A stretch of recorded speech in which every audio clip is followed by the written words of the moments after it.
Crisi di governo, a settembre si andrà a votare, che cosa ne pensate? Non penso niente perché è uno schifo. Penso che sia una situazione difficile per il Paese. Speriamo nelle votazioni. Cosa vuole che pensiamo? Che era meglio se non andavamo a votare, oltretutto così in fretta e furia, cosa vuole che le dica?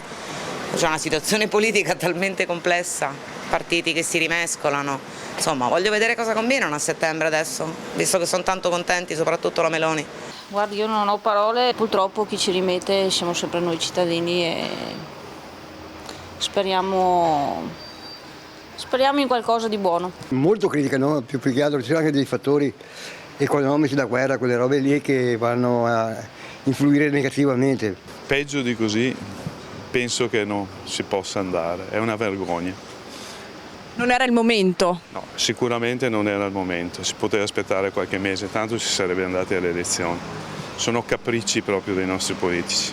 Che disperazione, non saprei neanche cosa dirvi, da dove iniziare e da dove finire. Speriamo in bene.